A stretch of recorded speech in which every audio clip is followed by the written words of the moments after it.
Sungguh betul ya Tuhan bahwa kami patut bersyukur dan berterima kasih kepadamu saja.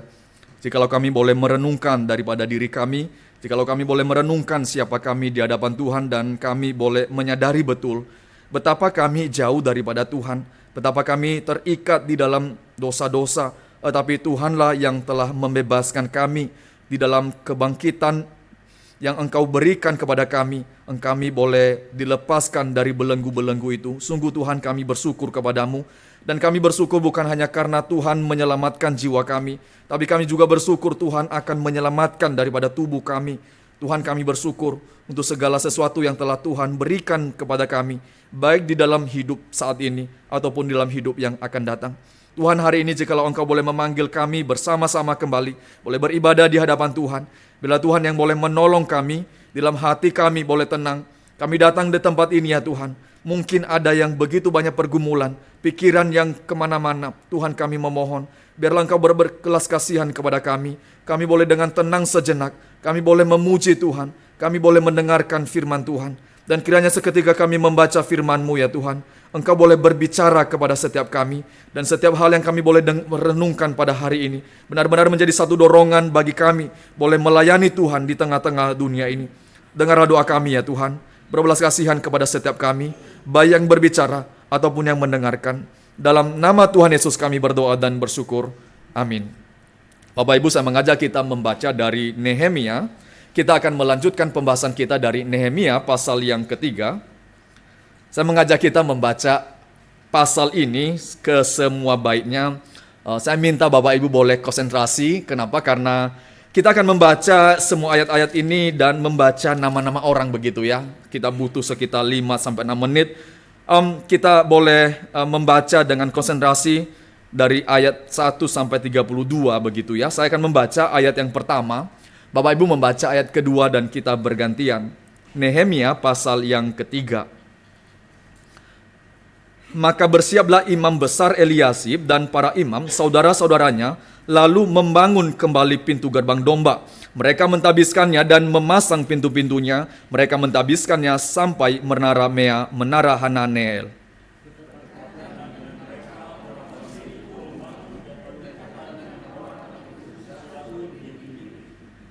Pintu gerbang ikan dibangun oleh Bani Sena. Mereka memasang balok-balok lalu memasang pintu-pintunya dengan pengancing-pengancing dan palang-palangnya.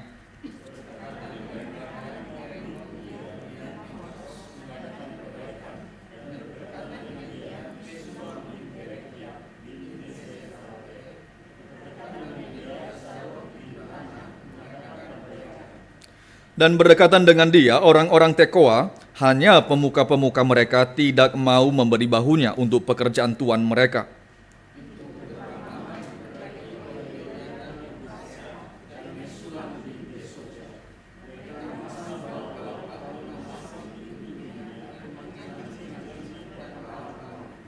Berdekatan dengan mereka Melaca orang Gibeon dan Yadon orang Meronot mengadakan perbaikan beserta orang-orang Gibeon dan Mizpa yang berada di wilayah kekuasaan bupati daerah sebelah barat sungai Efrat.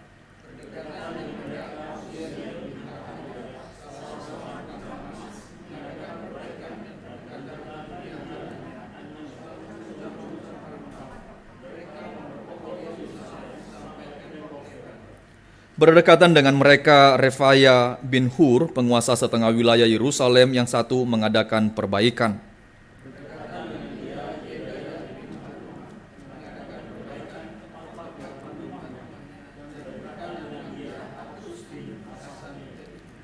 Malkia bin Harim dan Hasub bin Pahat Moab memperbaiki bagian yang lain dan menara perapian.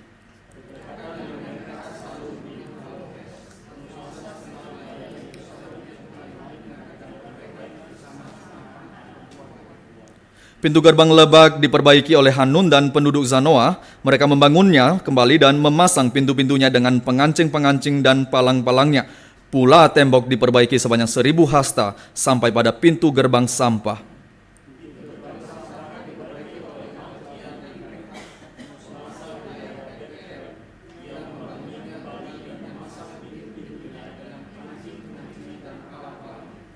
Pintu gerbang mata air diperbaiki oleh Sanum bin Kolhoze, penguasa wilayah Mizpah. Pintu gerbang itu diperbangunnya kembali, diberinya atap dan dipasangnya pintu-pintunya dengan pengancing-pengancing dan palang-palangnya. Juga diperbaikinya tembok kolam penampung air saluran dekat Taman Raja sampai pada tangga-tangga yang menurun dari kota Daud.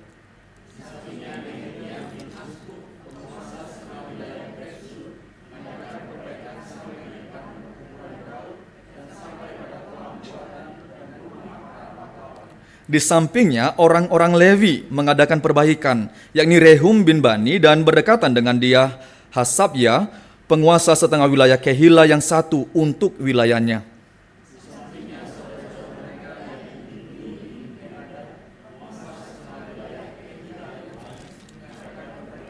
Berdekatan dengan dia, Ezer bin Yesua, penguasa Mizpah, memperbaiki bagian yang berikut di depan pendakian ke gedung senjata dekat sudut.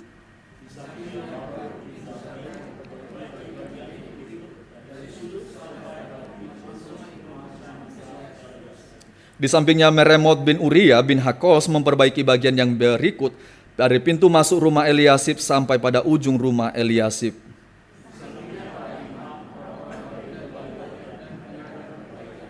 Di samping mereka Benyamin dan Hasub mengadakan perbaikan di depan rumah mereka. Di samping mereka Azaria bin Maasea bin Anania mengadakan perbaikan di samping rumahnya.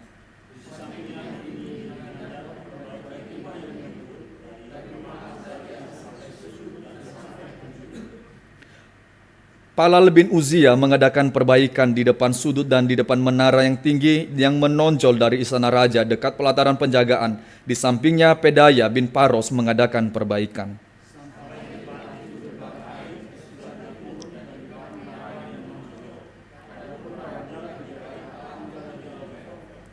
Di samping Pedaya, orang-orang Tekoa memperbaiki bagian yang berikut dari depan menara besar yang menonjol itu sampai tembok Ofel.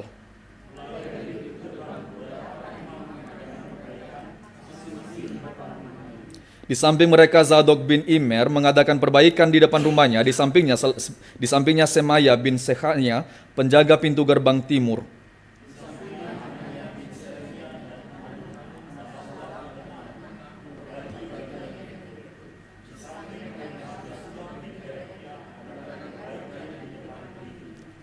Di sampingnya Malkia, seorang tukang emas, mengadakan perbaikan sampai pada rumah para budak di Bait Allah dan para pedagang di depan pintu gerbang pendaftaran dan sampai pada kamar atas di penjuru.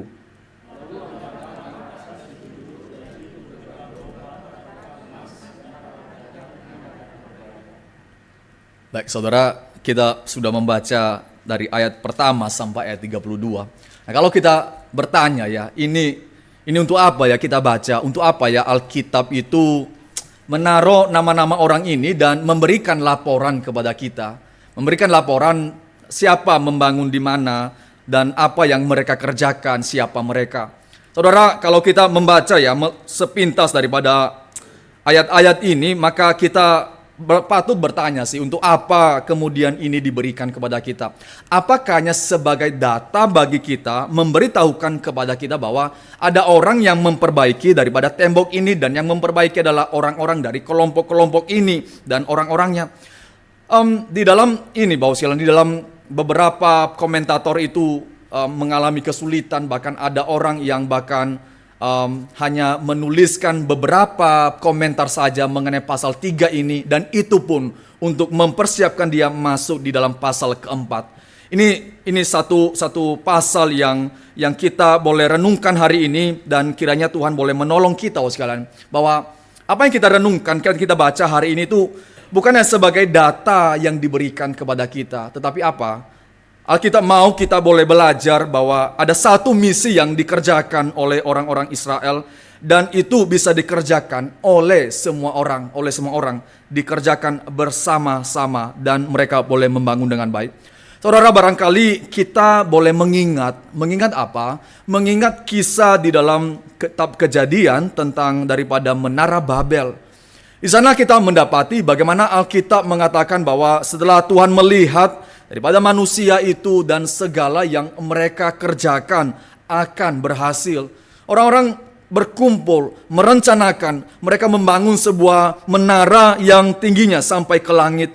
Kenapa? Karena barusan ada daripada air bah, supaya nanti kalau ada air bah lagi kita nggak mati, kita bisa naik ke atas, kita nggak tenggelam. Nah saudara, kita melihat di sana ya, bagaimana orang-orang ini kemudian bekerja ketika mereka sudah mulai membangun dan Tuhan melihat apa yang mereka kerjakan. Dan apa yang dilakukan oleh Tuhan, Tuhan membuat mereka bahasa mereka kemudian saling tidak dapat mengerti, membuat mereka tidak dapat berbicara satu dengan yang lain. Maka apa yang terjadi? Mereka tidak dapat membangun. Mereka sudah punya satu visi yang jelas, Bapak sekalian. Mereka punya rencana yang begitu jelas membangun daripada satu menara yang tinggi sekali. Tetapi mereka kemudian tidak dapat membangun. Karena kenapa? Karena mereka tidak bisa bekerja bersama.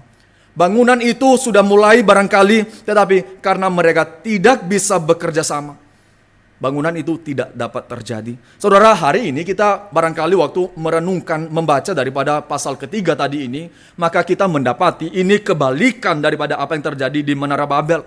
Di Menara Babel kita melihat ada orang-orang yang begitu semangat, tetapi mereka pada akhirnya tidak dapat bekerja sama, sehingga pekerjaan mereka tidak dapat terselesaikan. Tetapi dalam pasal ketiga dari Nehemia, kita mendapati bagaimana orang-orang ini bekerja bersama-sama. Bekerja bersama-sama untuk membangun daripada tembok, untuk boleh melindungi daripada Yerusalem. Saudara-saudara, pertama-tama kita merenungkan bahwa di dalam pembangunan daripada tembok ini, yang dibutuhkan apa, Bapak sekalian? Yang dibutuhkan adalah seorang pemimpin yang melihat ke depan, yang punya visi dari Tuhan. Seorang pemimpin begitu sangat penting. Seorang pemimpin begitu sangat dibutuhkan di dalam satu pekerjaan yang akan dikerjakan di Yerusalem ini. Ya, kita bayangkan Bapak sekalian bahwa apa yang mereka kerjakan pada pasal ini, pada pasal 3 adalah pekerjaan yang bertahun-tahun sebelumnya mereka tidak dapat kerjakan. Kita boleh melihat bagaimana Nehemia memimpin daripada orang-orang ini. Nehemia yang punya visi yang begitu jelas, bagaimana dia diberikan beban oleh Tuhan dan bagaimana dia mempersiapkan, merencanakan. Kita sudah melihat itu di dalam pasal pertama, bagaimana hati dia terhadap umat Tuhan. Hati dia yang begitu mencintai, hati dia yang sungguh-sungguh supaya bangsa Israel, bangsanya itu tidak dipermalukan oleh bangsa-bangsa sekitar. Bagaimana kemudian dia mempersiapkan, merencanakan. Di dalam pasal kedua kita sudah renungkan bagaimana dia di dalam kapasitasnya, di dalam kepintaran yang Tuhan berikan, mempersiapkan segala sesuatu yang dibutuhkan untuk pembangunan daripada tembok ini. Dia telah mempersiapkan sedemikian rupa, bahkan kalau kita membaca di dalam ayat ke-11, di dalam pasal kedua, dia sudah merencanakan dengan pergi keluar malam-malam. Dia melihat di mana tempat harus dikerjakan. Nanti kita baru tahu bahwa bagaimana perencanaan ini akan terlihat dalam pasal ketiga, ketika dia menempatkan orang-orang ini di mana bekerja di mana.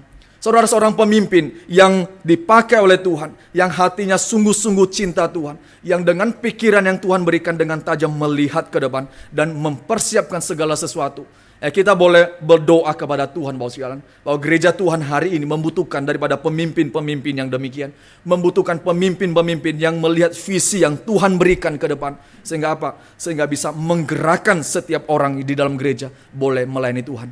Itu bukan hanya doa 1-2 orang, Bapak sekalian, tapi doa setiap orang percaya. Setiap orang yang ada dalam gereja Tuhan harus mendoakan, Tuhan berikan pemimpin, baik itu hamba Tuhan, baik itu penatua, pemimpin-pemimpin, biarlah mereka orang-orang yang memiliki visi yang begitu jelas, sehingga mereka boleh memimpin dengan berani, mereka boleh mengerahkan jemaat Tuhan dengan begitu berani. Saudara, kita membutuhkan pemimpin, dan pemimpin yang memiliki visi. Yaitu yang kita boleh lihat di dalam diri Nehemia. Ketika Nehemia mempersiapkan segala sesuatu, dia sudah melihat ke depan Tuhan mau apa, dan dia sudah mempersiapkan. Tetapi visi itu, sekalian, tidak dapat terjadi terlaksana jikalau tidak dikerjakan. Kalau tidak ada orang yang mengerjakan, maka hari ini kita merenungkan bahwa perlu ada orang yang bekerja dan bekerja bersama-sama. Nah, hari ini kita kalau membaca dalam pasal ketiga, Bapak sekalian, dalam ayat pertama itu kita mendapati siapa orang-orang yang bekerja ini. Kalau saudara membaca, ada begitu banyak nama-nama yang ditulis, dan kita nanti melihat ada beberapa profesi yang dituliskan. Tidak semua profesi dituliskan, Bapak sekalian, tetapi beberapa dituliskan. Kita patut bertanya untuk apa kemudian Alkitab memberikan itu kepada kita. Di dalam sejarah ada orang-orang tertentu yang kemudian waktu membaca daripada ayat ini mencoba menjelaskan bahwa misalkan ya, pintu gerbang sampah itu apa, pintu gerbang domba itu apa, dan pintu-pintu gerbang itu diartikan semua. Ya barangkali ada waktu dia mengartikan demikian. Tapi pertanyaannya bagi kita sekarang, mengapa nama-nama itu diberikan kepada kita dan profesi mereka tidak semua diberitahukan kepada kita? Saudara, pertama-tama ya kita boleh melihat di dalam pekerjaan Tuhan ini, dalam pekerjaan Tuhan kita boleh melihat Tuhan tidak memandang siapa orang itu. Tuhan tidak memandang jabatan orang itu. Tuhan memakai semua orang. Itu poin pertama yang saya mau kita boleh renungkan hari ini, Bapak sekalian. Di dalam pekerjaan Tuhan, Tuhan memakai semua orang di dalam pekerjaannya. Siapa ya orang-orang ini? Pertama sangat jelas sekali, Bapak sekalian. Kita melihat di sana dikatakan imam besar Eliasib. Saudara, kita melihat imam besar Eliasib. Di mana bekerja imam ini biasanya? Ya dia di bait Allah dong. Imam itu bekerja di bait Allah. Imam itu melayani di bait Allah. Tetapi kita melihat di dalam ayat pertama sekali, Nehemia membuka kepada kita bahwa orang yang pertama-tama kemudian bekerja itu di dalam list yang pertama adalah kelompok para imam. Kelompok para imam, sekali. Mereka yang biasa melayani di bait Allah, mereka yang menyediakan roti di bait Allah, mereka yang menyediakan api di bait Allah, mereka yang melayani di bait Allah. Tetapi kali ini di dalam pasal ketiga, Nehemia kemudian menaruh mereka untuk mempersiapkan daripada pembangunan tembok. Tuhan tidak memandang siapa jabatannya. Kita tidak melihat di sini bahwa para imam ini mengatakan, loh itu pekerjaan tukang kayu lah. Kami kan pekerjaannya di bait Allah. Enggak, Bapak sekalian. Kita tidak melihat itu. Di bagian pertama justru orang-orang inilah yang bergerak pertama untuk melayani di dalam pembentukan daripada tembok di Yerusalem ini. Saudara, kita melihat di dalam pasal ketiga ini ada sekitar 37 atau 38 daripada orang yang dituliskan dan sekitar 42 orang kelompok pekerjaan yang dikerjakan. Tuhan tidak memandang pekerjaan mereka. Tuhan tidak memandang jabatan mereka di dalam masyarakat. Dalam ayat-ayat kita baca, kita seringkali membaca penguasa setengah negeri, mereka adalah orang-orang yang punya kekuasaan. Mereka orang-orang punya jabatan. Tetapi Tuhan kemudian mau memakai mereka. Tuhan tidak kemudian mengabaikan daripada orang-orang yang besar ini. Tuhan memakai mereka. Termasuk orang-orang yang kecil pun Tuhan pakai. Para budak itu dipakai Tuhan. Orang-orang yang kecil pun dipakai Tuhan. Bahkan kita boleh melihat mereka bekerja bersama-sama. Saudara, kalau kita bayangkan ya, memang di dalam arkeologi itu tidak didapati ya. Maksudnya mereka tidak mendapati semua pembangunan tembok ini di sebelah mana. Beberapa tempat didapati di mana mereka membangunnya, tetapi tidak semua di dalam penggalian arkeologi. Tapi bayangkan Bapak sekalian, di dalam pekerjaan yang mereka kerjakan begitu luas dan mereka itu bekerja bersama-sama dan kemudian bisa fit satu dengan yang lain. Yang satu kelompok bekerja di bagian sini dan satu kelompok bekerja di bagian sini dan ada palang-palang yang harus mereka kerjakan. Dan ini membutuhkan apa, Bapak? Membutuhkan satu ketelitian kan ya. Mereka tidak boleh sembarang kerja. Mereka tidak boleh sembarang mengatakan saya mau naruh daripada gerbang saya di sini. Yang satu saya nggak peduli lah. Saya nggak peduli kelompok yang lain naruh di mana. Mereka harus memikirkan, berunjing bersama-sama mau naruh di mana, mau taruh di mana daripada gerbang ini. Sehingga apa? Sehingga pembangunan dari sini, kemudian bisa nyambung semuanya. Saudara, kita bisa bayangkan ya, orang itu di dalam kelompok yang begitu banyak, dari ujung ke ujung mereka bekerja dan semuanya boleh membentuk satu daripada tembok yang boleh menyelamatkan, menolong daripada Israel. Mereka bekerja sama, mereka berpikir, mereka tidak sembarangan. Pokoknya saya kerja dengan sungguh-sungguh. Saya kerja dengan mati-matian, pokoknya bagian saya. Tidak, mereka harus memikirkan bagaimana pekerjaan bagian mereka itu berbarengan dengan pekerjaan yang lain juga boleh sama. Jadi bagian pertama kita merenungkan Bapak sekalian, di dalam pembangunan bait Allah ini, di dalam pekerjaan Tuhan, di dalam pembangunan yang telah Tuhan berikan di dalam hati Nehemia, Tuhan memakai semua orang. Tuhan tidak memandang siapa mereka. Bahkan Bapak sekalian, kalau saudara membaca dalam ayat ke-12, saya mengajak kita membaca ayat ke-12. Dikatakan di sana, bersedekahlah berdekatan dengan mereka Salum bin Haloses, penguasa setengah wilayah Yerusalem yang lain, mengadakan perbaikan bersama-sama anak-anak perempuannya. Saudara, kita hidup pada masa ini.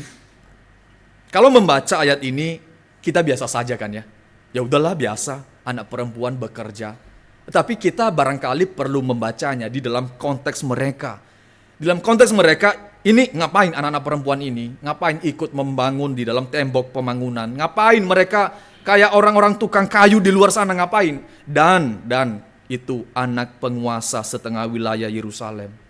Saudara, kita bisa melihat di sini ya. Orang-orang ini melayani Tuhan. Mereka orang-orang yang di dalam tradisi timur dekat kuno itu adalah orang-orang yang gak boleh berbagian dalam pekerjaan ini. Mereka harusnya berada di dapur saja. Mereka gak boleh kelihatan. Tapi di dalam pekerjaan Tuhan, dalam pembangunan tembok ini kita mendapati bahwa sekalian sangat luar biasa sekali. Ini satu yang satu kejutan yang begitu besar ketika Alkitab mencatat anak-anak perempuan daripada Salum itu ikut bekerja. Saudara, beberapa komentator mencoba mengatakan, enggak lah, ini bukan anak-anak perempuan, ini anak-anak. Yang dimaksud itu berarti anak-anak lelaki. Tapi saudara, di dalam bahasa aslinya kita tidak mendapati itu. Kita tidak mendapati bahwa ini anak laki-laki, tidak. Ini memang anak-anak perempuan daripada Salum. Barangkali dia nggak punya anak laki-laki, kita nggak tahu. Tetapi Alkitab mencatat bahwa dia seorang penguasa setengah wilayah Israel, dan dia juga melakukan perbaikan. Dia melakukan perbaikan bersama-sama dengan anak-anak perempuannya. Nggak ada yang tidak layak di hadapan Tuhan, Bapak sekalian. Dalam tradisi mereka dekat kuno, perempuan itu tidak termasuk hitungan. Tetapi di dalam bagian ini kita mendapati bagaimana kemudian anak-anak perempuan daripada Salum ini pun kemudian mereka boleh bersama-sama melayani. Saudara, kita boleh melihat ada satu keindahan di sini ketika semua orang di Yerusalem kemudian boleh bekerja bersama-sama. Kemudian mereka boleh bahu-membahu mengerjakan daripada tembok ini. Tembok ini dikerjakan tidak terlalu lama, Bapak sekalian. Itu sekitar 52 hari selesai. Itu satu pekerjaan yang begitu cepat mereka boleh kerjakan. 52 hari pekerjaan ini boleh terselesaikan. Kenapa? Karena setiap orang mengambil bagian di dalamnya. Tanpa terkecuali penguasa, para imam, para levi, para anak-anak perempuan. Mereka semua berbagian mengambil bagian apa yang mereka bisa kerjakan. Pekerjaan itu begitu cepat selesai. Tadi saya mengatakannya semua orang. Tetapi ternyata dalam Alkitab, dalam Yesaya, Nehemia ini, tidak semua orang ternyata, Bapak sekalian. Kita melihat ya, di setiap pekerjaan itu, tidak semua orang boleh sehati, sepikir, Bapak sekalian. Ada orang-orang tertentu yang kemudian tidak mau memberikan bahu mereka. Ya nggak apa-apa. Sama seperti di dalam pasal yang kedua, ketika Nehemia mengatakan kepada Tobia, kepada Geshem, orang Arab itu, kamu nggak punya bagian di dalam pekerjaan Tuhan. Kamu nggak ada bagian, ya nggak apa-apa. Jikalau ada orang-orang tertentu yang tidak mengambil bagian di dalam pekerjaan Tuhan, ya nggak apa-apa, nggak usah rame, Bapak sekalian, nggak usah rame. Nehemia pun nggak meramaikan mereka. Kalau kita membaca dalam pasal 5, Bapak sekalian, ayat 5, dikatakan di sana para pemuka daripada orang-orang Tekoa tidak memberi bahunya. Ya nggak apa-apa. Mereka orang-orang Tekoa nggak memberikan bahu mereka, nggak apa-apa. Tapi sebagian mereka melayani Tuhan. Tapi barangkali kita juga boleh bertanya begitu ya. Mengapa orang-orang Tekoa ini ketika semua orang Yerusalem, dan bahkan Bapak sekalian orang-orang di luar Yerusalem, yaitu orang-orang dari misalkan dari daerah Gibeon, dari Mispa, itu mereka adalah orang-orang yang bukan berada di Yerusalem. Jadi kita bisa bertanya sebenarnya orang-orang ini dari Gibeon, dari Mispa, mereka tidak ada kepentingan di Yerusalem. Karena mereka di luar, dari Yeriko, dari Gibeon, dari Mispa. Mereka tidak perlu membangun sebenarnya. Kenapa? Karena mereka jauh kok. Kalau ada apa-apa untuk Yerusalem, dengan Yerusalem, mereka aman, mereka tidak masalah. Tetapi mereka ikut berbagian. Tetapi ada satu kelompok daripada pemimpin-pemimpin di Tekoa tidak mau berbagian. Tekoa itu berada di selatan Yerusalem, Bapak sekalian. Dan di selatan Yerusalem itu ada daripada Geshem, orang Arab. Nah, kalau kita membaca ini barangkali ada satu ketakutan dalam hati mereka. Kalau ikut membangun, orang Arab itu akan menyerang mereka. Barangkali, kita tidak tahu. Tetapi faktanya, faktanya, Nehemia tidak memarahi mereka. Nehemia tidak kemudian mengambil waktu begitu banyak mengatakan, kenapa kamu tidak bekerja? Semua orang sudah bekerja. Semua orang dari tempat-tempat lain datang ke Yerusalem. Kamu kenapa tidak? Di sini kita melihat Nehemia tidak mempedulikan mereka. Karena kenapa? Ada pekerjaan begitu besar yang harus dikerjakan. Kalau mereka ada kesulitan, biarlah mereka kemudian boleh tidak berbagian. Tidak masalah. Kita boleh melihat bahwa sekalian, dalam pekerjaan Tuhan, ada orang-orang yang sengaja tidak mau. Entah apapun alasan mereka. Tetapi kita mengetahui bahwa lewat Nehemia ini, kita mendapati bahwa Nehemia tidak mengambil waktu begitu besar tenaga untuk kemudian memikirkan daripada orang-orang ini. Karena ada hal yang begitu besar yang harus dikerjakan.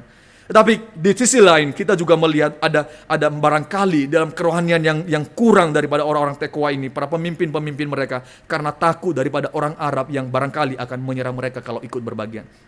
Di sisi lain kita tahu juga orang-orang dari Gideon, dari Mispa, dari Yeriko itu, mereka datang ke Yerusalem. Kenapa? Pertanyaan yang kita patut tanya, mengapa orang-orang ini datang ke Yerusalem untuk ikut membangun daripada tembok Yerusalem? Karena mereka ada hati bagi umat Tuhan. Mereka ada hati kepada Tuhan dan mereka mau berbagian apapun yang mereka bisa kerjakan. Sekali lagi saya mengatakan bahwa sekalian, orang-orang di Gibeon, orang-orang di Mispa itu, orang-orang di Yeriko itu, mereka tidak punya kepentingan apa-apa, kecuali apa? Mereka ada kepentingan satu, di sana ada bait Allah, di sana ada umat Allah, di sana ada tempat bagi kita untuk boleh beribadah kepada Tuhan. Itu yang mereka pikirkan. Ini tempatnya bagi saya beribadah kepada Tuhan. Ini tempatnya bagi saya melayani Tuhan. Maka saya mau berbagian di dalam. Saudara dikasihi Tuhan, kita melihat bagaimana dalam pasal ini Tuhan mau memakai siapa saja tanpa terkecuali. Tuhan memakai para penguasa, Tuhan memakai para imam, para Levi, dan bahkan anak-anak perempuan Tuhan pakai mereka. Maka saudara, kita bertanya ya, dalam pelayanan kita, kalau kita kaitkan langsung dalam gereja hari ini, maka setiap orang dalam gereja ada bagiannya, entah itu besar, entah itu kecil, ada bagiannya. Saya ambil satu contoh bos sekalian. Di dalam pasal yang dalam ayat 14, penguasa gerbang sampah diperbaiki oleh Malkia bin Rehab, penguasa wilayah Bet Kerem, yang membangunnya kembali dan memasang pintu-pintunya dengan pengancing-pengancing dan palang-palangnya. Siapa yang membangun ini, Bapak sekalian? Yang membangun itu Malkia bin Rehab. Siapa dia? Penguasa wilayah daripada Bet Kerem. Apa yang dia bangun? Dia membangun pintu gerbang sampah. Kenapa ya dikasih nama pintu gerbang sampah barangkali? Kemungkinan besar, Bapak sekalian, menurut beberapa arkeolog, kemungkinan besar itu karena tempat di dekat sampah dibuang. Ini apa ya? Bukan tempat yang utama kan ya? Ini bukan tempat utama. Tetapi dikerjakan oleh Malkia. Ini pintu gerbang sampah. Itu sampah dibuang ke sana. Sangat identik sekali dengan namanya, Bapak sekalian. Tetapi dia kerjakan. Dan dia yang kerjakan itu bukan orang sembarangan, Bapak sekalian. Dia penguasa. Alkitab mencatat dia penguasa daripada wilayah Bet Kerem. Gak peduli siapa posisimu, Tuhan boleh menempatkan mereka boleh bekerja. Maka di sini kita melihat, Bapak sekalian, ketika kita boleh ada kesempatan berbagian di dalam pekerjaan Tuhan, itu benar-benar anugerah Tuhan, Bapak sekalian. Benar-benar anugerah Tuhan kalau kita boleh melayani Tuhan. Bahkan itu bukan hal-hal yang besar, hal-hal yang kecil pun, hal-hal yang tidak dilihat pun, itu benar-benar anugerah Tuhan, Bapak sekalian. Kita bisa mulai melihat apapun yang kita bisa kerjakan. Bahkan kita boleh berbagian dalam pelayanan, mendoakan, Bapak sekalian. Kita saya nggak bisa kerja. Saya cuma bisa duduk saja, nggak bisa kerja apa-apa. Kita bisa melayani tetap, Bapak sekalian. Memikirkan pekerjaan Tuhan, mendoakan orang-orang melayani. Itu juga pelayanan. Dan di dalam bagian ini, kita boleh memikirkan. Ada begitu banyak pekerjaan. Di dalam pekerjaan pembangunan ini, ada begitu banyak pekerjaan dan setiap orang memiliki bagian masing-masing. Dan dalam gereja, Bapak sekalian, ada begitu banyak hal yang harus dikerjakan. Ada begitu banyak pelayanan yang bisa dikerjakan. Kita boleh memikirkan, Tuhan mau panggil saya di sebelah mana. Biarlah saya melayani di sana dan sungguh-sungguh bekerja di sana. Saudara, dalam ayat-ayat selanjutnya kita juga memperhatikan ada 3 profesi yang dituliskan. Hanya 3 profesi yang dituliskan. Dan kita patut bertanya, kenapa hanya 3? Selain daripada para imam, para Levi, ya tentu itu sudah dituliskan tadi. Tetapi profesi yang hari ini tanda kutip ya, kita katakan sekuler begitu ya.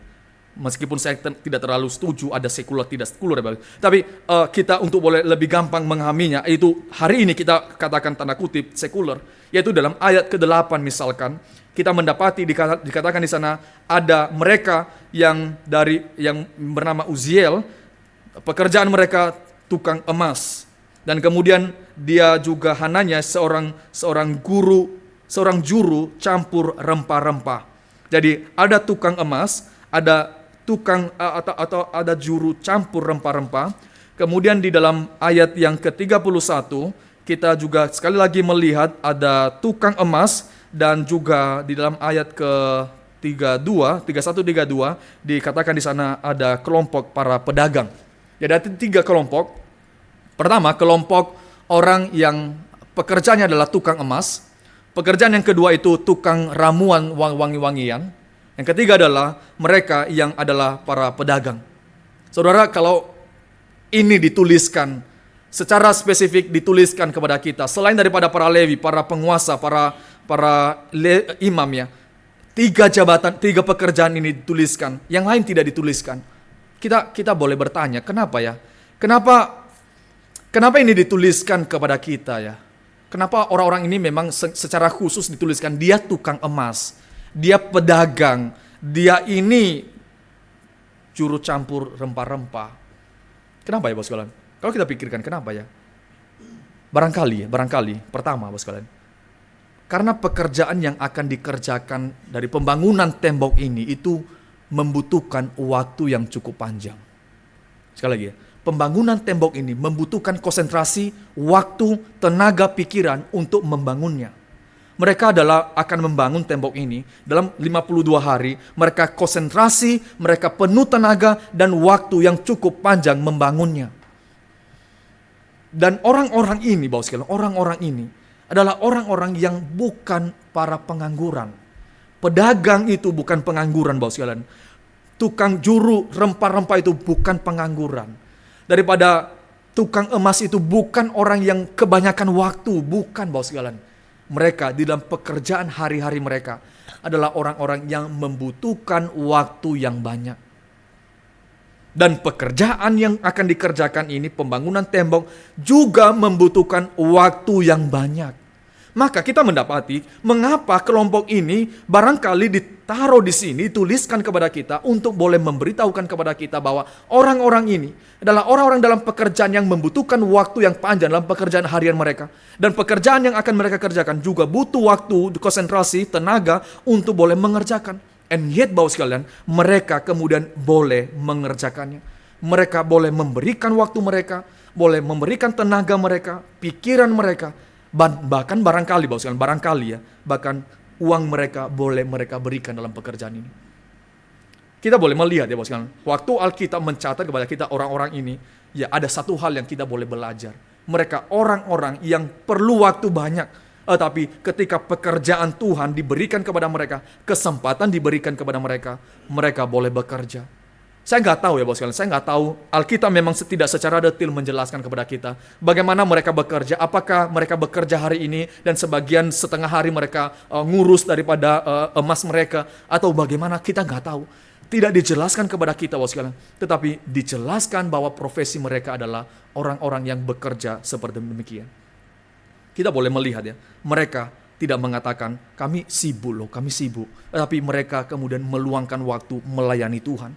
Hal yang kedua, sekalian, selain daripada mereka adalah orang-orang yang membutuhkan waktu banyak dalam pekerjaan harian, barangkali juga profesi ini adalah profesi yang adalah secara ekonomi itu cukup tinggi, Bapak sekalian. Pedagang, campur rempah-rempah di sini itu ini, Bapak sekalian, bukan dalam pandangan hari ini rempah-rempah yang ini ya, yang di pasar kayak daun jeruk, serai, bukan ya Bapak sekalian. Ini rempah-rempah wewangian yang pekerjaan hari itu dibutuhkan oleh para penguasa. Itu parfum itu dibutuhkan. Jadi itu sesuatu yang pekerjaan yang cukup tinggi, Jadi ini waktu dikatakan juru campur minum rempah-rempah, itu satu pekerjaan yang mumpuni Bapak sekalian. Jadi kemungkinan besar para pedagang ini, para juru campur ini dan juga tukang emas ini adalah orang-orang yang punya kekayaan, punya harta yang cukup secara ekonomi. Mereka itu di atas rata-rata Bapak sekalian.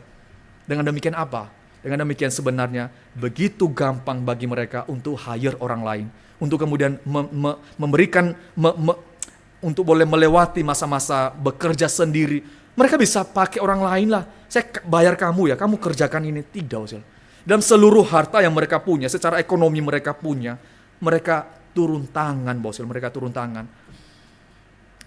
Mereka kemudian tidak melewati kesempatan boleh melayani Tuhan. Itu satu, saya kira, itu keindahan yang kita boleh lihat sama-sama. Bagaimana Tuhan memakai orang-orang ini, orang-orang yang kemudian secara ekonomi itu cukup tinggi dan mereka tetap mau melayani Tuhan.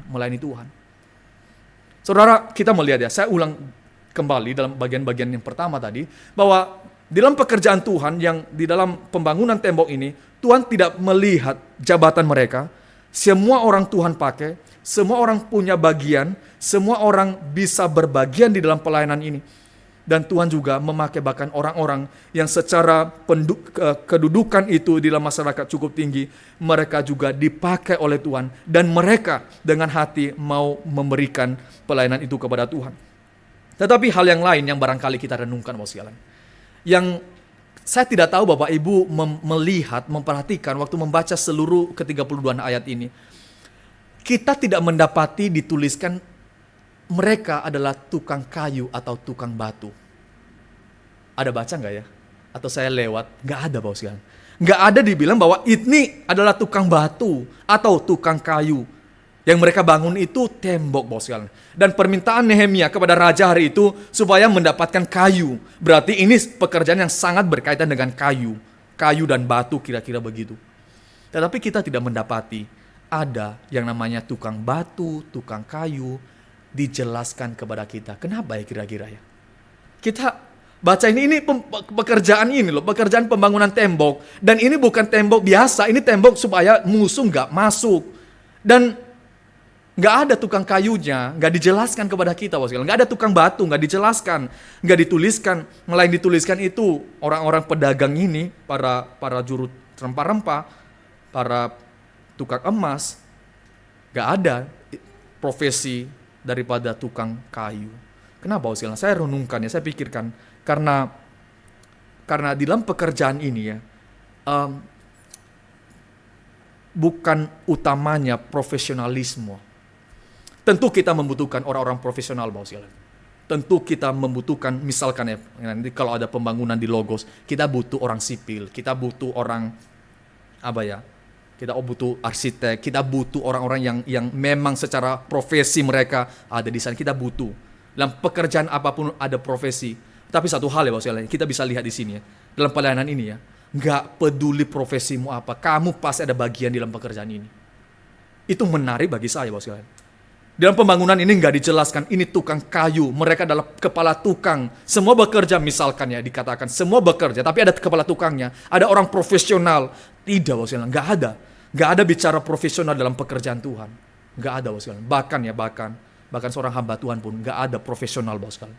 Setiap orang itu dipakai Tuhan. Setiap orang boleh berbagian. Kita boleh melihat Tuhan tidak peduli apakah dia profesional atau tidak di dalam pekerjaan itu. Tapi ketika Tuhan memanggil, kasih beban dan dikerjakan dengan sungguh-sungguh, dikerjakan dengan baik dan Tuhan memberkati. Tentu ya, kita tidak mencampurkan segala sesuatu di sini. Misalkan kalau melakukan apa-apa, harus ada orang misalkan yang pasang AC. Ya kita pasang aja lah. Ya nggak bisa dong, harus ada orang AC. Tetapi dalam pekerjaan Tuhan kita nggak boleh tertutup dalam pengertian apa? Yaitu profesi saya nggak begitu. Saya nggak bisa lakukan itu. Profesi saya begini. Bapak Ibu sekalian, kita boleh melihat ya dalam bagian ini. Satu hal yang mendorong kita. Nggak ada istilah profesionalisme dalam pekerjaan Tuhan. Ya saya hanya profesinya ini, saya sangat hanya satu saja, yaitu apa? Ya ini misalkan ya penyambutan. Saya hanya ahli di sini, saya nggak bisa yang lain. Bapak Ibu, kita boleh memikirkan banyak pekerjaan pelayanan yang bisa kita kerjakan dan kita tidak tertutup di dalam apa? Dalam profesionalisme. Kita boleh belajar dari orang-orang ini, Bapak sekalian. Sekali lagi, saya menekankan ya, bukan berarti kita mengabaikan profesionalisme itu sendiri. Tapi dalam bagian ini ya, Tuhan itu tidak mengatakan kamu ahli batu, kamu ahli kayu. Enggak, semua orang punya bagian masing-masing dalam pekerjaan ini. Hal yang lainnya saya mau seringkan kepada kita dalam ayat-ayat ini, Bapak sekalian, bahwa kita boleh mendapati bahwa ada orang-orang seperti para imam, para pedagang, dan semua orang yang telah disebutkan tadi di sini. Kita tidak pernah membaca dalam ayat pasal ini ada gerutu di dalam hati mereka. Kita tidak membaca bahwa mereka melakukan dengan satu keterpaksaan. Kita nggak melihat, Bapak sekalian. Kita boleh membaca, merenungkan bahwa semua orang-orang ini memang setelah Nehemia berbicara kepada mereka dan setelah Nehemia mendorong mereka dengan hati yang sungguh-sungguh mereka tak kasih kepada Tuhan, dan dalam pelayanan yang mereka kerjakan mereka tidak menggerutu, tidak mengatakan loh kenapa saya kerjakan bagian di sampah. Yang lain mengatakan kenapa saya imam itu mengerjakan bagian ini. Mengapa para Lewi, kita melihat para Lewi mengatakan saya orang Lewi loh, saya tidak boleh bekerja. Tidak, Bapak. Mereka semua melayani dengan hati yang tulus, ikhlas. Mereka tidak kemudian di dalam satu keterpaksaan, di dalam gerutuhan mereka. Saya percaya kalau orang-orang ini di dalam pekerjaan mereka menggerutu, Bapak, jengkel, ini pekerjaan sulit terlaksana. Kita boleh belajar dari misalkan ya, dari Menara Babel itu kekacauan yang terjadi, satu orang berbicara dengan yang tidak jelas dan pekerjaan itu tidak terjadi, Bapak. Maka kita membayangkan ya, kalau pekerjaan pembangunan tembok ini dikerjakan oleh orang-orang yang terpaksa marah dan segala macam, saya percaya mereka akan mengerjakan dengan begitu saja, Bapak. Barangkali pun tidak bahkan selesai. Tapi kita mendapati dalam anugerah Tuhan kita melihat orang-orang ini adalah orang-orang yang memberikan hati mereka bagi pekerjaan Tuhan. Maka ketika pekerjaan itu sesuatu yang sulit pun, sesuatu yang bahkan ya itu tidak terlalu terlihat pun, mereka mau kerjakan. Saudara yang dikasihi Tuhan, kita boleh melihat hari ini ya. Maksudnya dalam perenungan pasal ketiga ini, saya rindu kita boleh memikirkan bahwa dalam pekerjaan Tuhan, orang-orang ini memikirkan diri mereka sebagai umat Tuhan. Di dalam pasal yang pertama, pasal kedua, di dalam panggilan Nehemia memanggil mereka, kita umat Tuhan, mari kita bekerja bersama-sama. Maka saudara, kita boleh menarik itu kepada diri kita, kepada gereja kita, maka kita umat Tuhan yang ditempatkan secara khusus di gereja lokal di tempat ini. Maka kita boleh memikirkan apa yang bisa kita kerjakan bagi gereja Tuhan. Apa yang harus kita bisa kerjakan? Apa yang bisa Tuhan berikan dalam hati kita? Kita boleh doakan Tuhan, biarlah hati saya boleh mengerjakan itu dengan sungguh-sungguh. Dan boleh pekerjaan itu boleh terlaksana dengan baik. Gereja membutuhkan setiap orang, Bapak sekalian. Gak ada pahlawan satu orang di dalam gereja. Semua orang diperlukan untuk boleh mengembangkan pekerjaan Tuhan. Nehemia kalau bekerja sendiri, Bapak sekalian, dia mati. Nehemia kalau bekerja sendiri, dia bisa kering di lapangan, Bapak sekalian. Tapi kita melihat Nehemia tidak bekerja sendiri. Nehemia dipakai Tuhan memimpin mereka, mengarahkan mereka. Dan bahkan kita tidak melihat ada nama Nehemia di dalam bagian ini. Kenapa ya? Karena Nehemia yang mengatur mereka, memimpin mereka, dan kemudian mengarahkan mereka.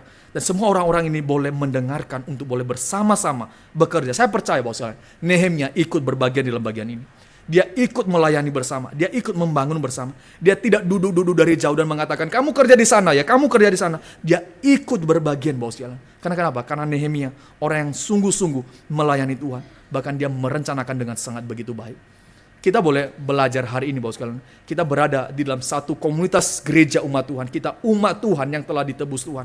Mari kita memikirkan apa yang Tuhan berikan bagi kita. Apa yang kita bisa lihat pekerjaan yang kita bisa lakukan. Demi apa? Mengembangkan pekerjaan Tuhan. Demi apa? Di dalam konteks orang-orang Yerusalem, yaitu demi menjaga daripada Yerusalem, menjaga daripada orang-orang di dalam tembok ini tetap aman. Mereka boleh memuji Tuhan, melayani Tuhan. Maka kita boleh memikirkan, Tuhan mau apa kepada saya?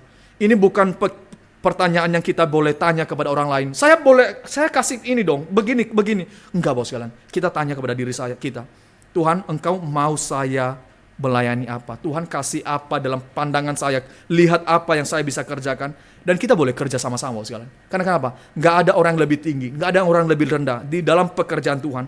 Baik itu imam, baik itu penguasa, baik itu para pedagang, baik itu para bisnismen ini, baik itu para Levi, para orang-orang penguasa di tanah, mereka bukan siapa-siapa, mereka sama di hadapan Tuhan, orang-orang yang melayani Tuhan. Akhirnya Tuhan boleh memberkati kita, mendorong kita Bapak sekalian, boleh bersama-sama bekerja untuk pekerjaan Tuhan. Bekerja bersama demi kerajaan Tuhan boleh dinyatakan di tengah-tengah dunia ini. Tuhan memberkati kita, karena Tuhan boleh menolong saudara dalam menggumulkan di dalam seluruh panggilan kita. Kita boleh berbagian, kita boleh melihat apa yang saya harus kerjakan. Saya menutup dengan satu ilustrasi daripada seorang hamba Tuhan Bapak sekalian. Seorang Boys kalau nggak salah, dia memberikan satu ilustrasi. Dia mengatakan, gereja hari ini seperti orang-orang yang sedang berada di dalam stadion. Yaitu mereka melihat ada 22 orang berlari bekerja, berlari bersama-sama. Tetapi sebenarnya ada puluhan ribu orang yang ada duduk di stadion itu yang membutuhkan untuk boleh berlari. Gereja itu bukan tempat kita kemudian untuk boleh menonton bersama Bapak sekalian. Tetapi gereja menjadi tempat bagi kita berlari bersama untuk boleh memikirkan pekerjaan Tuhan yang lebih besar ke depan. Tuhan memberkati kita. Mari kita berdoa. Bapa di surga, kami sekali lagi bersyukur, berterima kasih jikalau Tuhan memberikan firman kepada kami.